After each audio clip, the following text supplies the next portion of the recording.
नमस्कार, मी अक्षता. झणझणीत तडकामध्ये तुमचं मनापासून स्वागत आहे. आज मी तुम्हाला करडईची भाजी कशी बनवायची ती दाखवणार आहे. ही गावची भाजी आहे करडईची आणि ही मी गावच्याच पद्धतीमध्ये बनवणार आहे. तर तुम्ही बघा तर मी कशी बनवणार आहे. इथे मी एक जुडी करडईची भाजी घेतलेली आहे.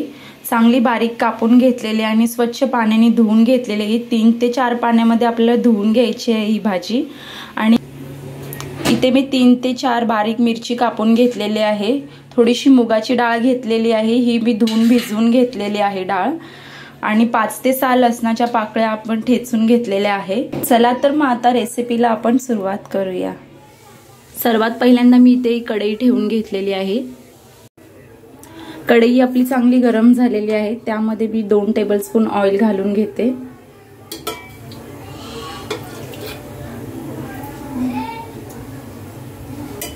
तेल चांगलं गरम झालेलं आहे. त्यामध्ये मी लसूण घालून घेते.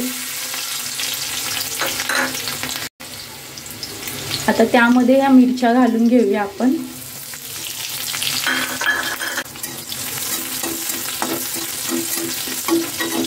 यामध्ये आपण ही भाजी घालून घेऊया.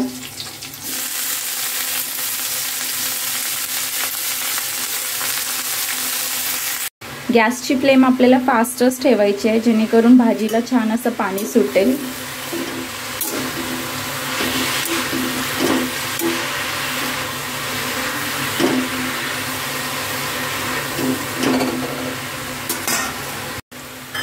आता यामध्ये ही मुगाची डाळ आपण घालून घेऊ.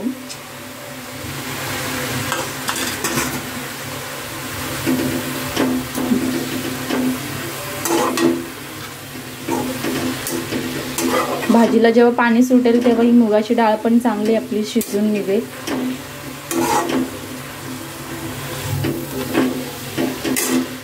तुम्ही बघू शकता भाजीला खूप असं छान पाणी सुटलेलं आहे. आता मी गॅसची फ्लेम स्लो ठेवते आणि त्यावर हे ताट झाकून घेऊया. 5 मिनिटासाठी आपल्याला हे ताट झाकून ठेवायचं आहे. मी ताट काढलेलं आहे आणि भाजी छान शिजलेली आहे. आता यावर आपण थोडंसं मीठ घालून घेऊया चवीनुसार. 5 मिनिटासाठी अजून गॅसचा फ्लेम फास्ट ठेवून भाजी छान अशी शिजवून घेऊया. छान अशी भाजी रेडी झालेली आहे. तुम्ही पण ही रेसिपी एकदा नक्की करून बघा आणि कमेंट करून सांगा रेसिपी कशी वाटली. लाईक आणि शेअर करायला विसरू नका. सबस्क्राईब करा जर चॅनेलला नवीन असाल. Bye bye. Thank you so much.